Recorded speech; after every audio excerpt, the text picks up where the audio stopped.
Good morning dear student. आज हम हिंदी कक्षा 5 की पाठ्य पुस्तक सरस्वती व्याकरण निधि उसका पाठ नंबर 3 संज्ञा नॉम के बारे में सीखेंगे।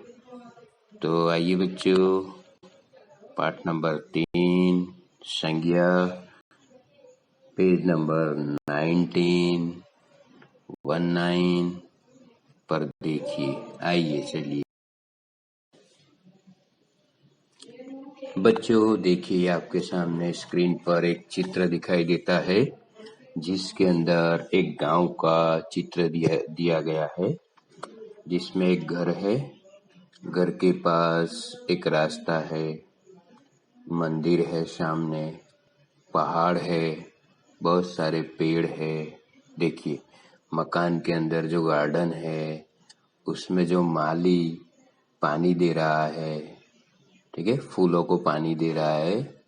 और मंदिर के ऊपर कुछ बंदर छत पर कूद रहे हैं, कुछ आदमी पे प्रार्थना कर रहे हैं। तो ये एक बड़ा ही सुंदर चित्र है।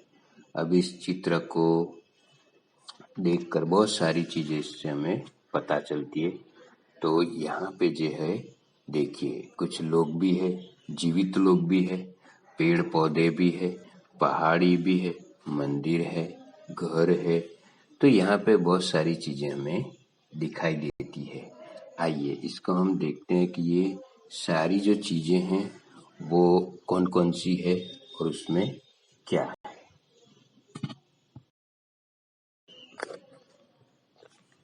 तो बच्चों, ये प्रिया का नया घर है। वह दिल्ली के कालकाजी नामक क्षेत्र में रहती है। दिल्ली भीड़ भाड़ से भरा इलाका है। उसके पिता ने नैनीताल में घर बनवाया है। घर की 2 मंजिलें हैं। घर के बाहर छोटा सा बगीचा है। बगीचे में रंग बिरंगी फूल खिले हैं। फूलों की सुगंध से घर का आंगन महक रहा है। माली बगीचे की सफाई करता है और पौधों का ध्यान रखता है। वह पौधों को प्यार से सींचता है। फूलों पर तितलियां मंडराती है। घर के सामने मंदिर है। मंदिर की छत पर बंदर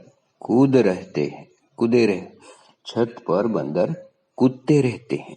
शाम को लोग मंदिर में जाकर आराधना करते हैं।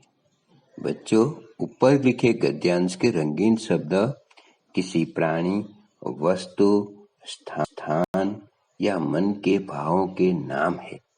ठीक है, तो यहाँ पे बच्चों जो रंगीन शब्द यानी कि ब्लू कलर के जो वर्ड्स दिए गए हैं उसमें से हमें पता चलता है कि ये किसी प्राणी, वस्तु, स्थान या मन के भावों के नाम है। देखिए यहाँ पे हम देखते हैं प्रिया घर, है ना, प्रिया घर, दिल्ली, कालकाजी क्षेत्र, दिल्ली भीड़ भाड़, देखिए ऐसे शब्द, इलाका, पिता, नैनीताल, घर, है ना, मंजिलें, देखिए बगीचा, फूल, सुगंध, आंगन, महक, माली, सफाई, पौधे, प्यार, तितलियां, छत, बंदर, लोग, आराधना। तो ये जो बच्चों जो शब्द है वो, ठीक है, हमें संज्ञा का बोध कराते हैं। इन शब्दों को अलग करें। तो बच्चों, हम ये जो पैराग्राफ दिया गया है उसमें से हम इन जो रंगीन शब्द है उसको अलग अलग डिवाइड करते हैं, जिससे हमें पता चले कि कौन से प्राणी है, कौन सी स्थान है, कौन सी जगह आई, तो उसे हम डिटेल में समझते हैं। तो बच्चों, हमने जो पैराग्राफ रीड किया उसको हम अलग अलग नामों में डिवाइड करते हैं। चलिए सबसे पहले प्राणियों के नाम। तो देखिए इसमें इंसान भी एक प्राणी ही माना जाता है। जो जिंदा है वो सारी चीजें इसमें आएगी, जिसमें प्रिया, पिता, माली, तितलियां, बंदर और लोग। ठीक है, चलो वस्तुओं के नाम हम डिसाइड करते हैं, जैसे मंजिलें, आंगन, पौधे, फूल, छत, ये वस्तुओं के नाम है। आइए मन के भाव अलग करते हैं, जैसे भाड़, सुगंध, महक, ध्यान, प्यार, आराधना। तो ये हमारे मन की फीलिंग है, इसे हम कहेंगे मन के भाव।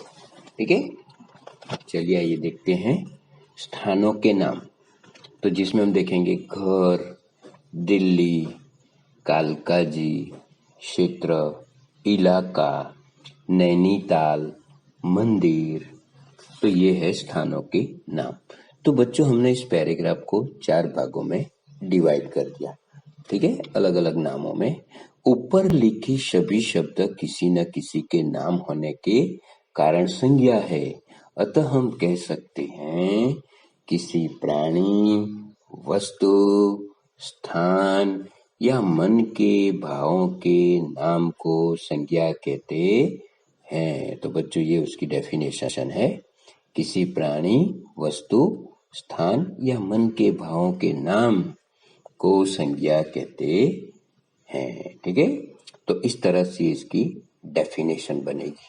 अब हम देखते हैं बच्चों संज्ञा के भेद। तो अलग अलग तरह के नामों के आधार पर संज्ञा के 3 भेद है। कितने हैं? 3 भेद है। कौन कौन से वो हम देखते हैं। आइए, तो देखिए येलो कलर का जो चार्ट है उसके अंदर संज्ञा के 3 भेदों के नाम दिए गए हैं। नंबर 1 व्यक्तिवाचक संज्ञा। नंबर 1 व्यक्तिवाचक संज्ञा, नंबर 2 जातिवाचक संज्ञा और नंबर 3 भाववाचक संज्ञा। ठीक है, तो इस तरह से ये जो है संज्ञा के 3 भेद है और इन तीनों को हम डिटेल में सीखेंगे। तो बच्चों इस तरह से संज्ञा किसे कहते हैं वो हमने देखा। किसी प्राणी, वस्तु, स्थान या मन के भाव के नाम को संज्ञा कहते हैं। संज्ञा के कितने भेद है? तो संज्ञा के 3 भेद है, व्यक्तिवाचक संज्ञा, जातिवाचक संज्ञा और भाववाचक संज्ञा। चलिए हम आगे देखते हैं। तो बच्चों सबसे पहले हम देखेंगे संज्ञा के भेद नंबर 1 व्यक्तिवाचक संज्ञा। उसके बारे में सबसे पहले हम जानेंगे। चलिए शुरुआत करते हैं। कुश और भरत नेपाल से दिल्ली आए हैं। यहाँ आकर वे कुतुब मीनार और लाल किला देखने गए। तो यहाँ पे 2 लड़के जो है वो नेपाल कंट्री से आए हैं और दिल्ली में आए हैं और कुतुब मीनार और लाल किला देखने गए हैं। ठीक है, इन 2 लड़कों का नाम है कुश और भरत। ऊपर लिखे रंगीन शब्द किसी विशेष व्यक्ति या स्थान का बोध करा रहे हैं। इस प्रकार तो ऊपर जो नाम है वो किसी विशेष व्यक्ति का बोध कराते हैं। ठीक है, तो इस आधार पर आइए हम उसकी डेफिनेशन देखते हैं।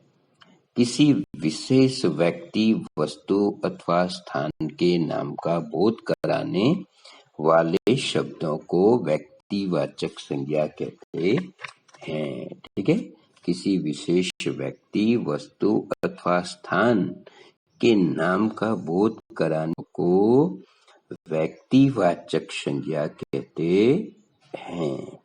तो बच्चों ये उसकी डेफिनेशन है, आप इसे अच्छे से तैयार करें, रीड करके याद कर ले।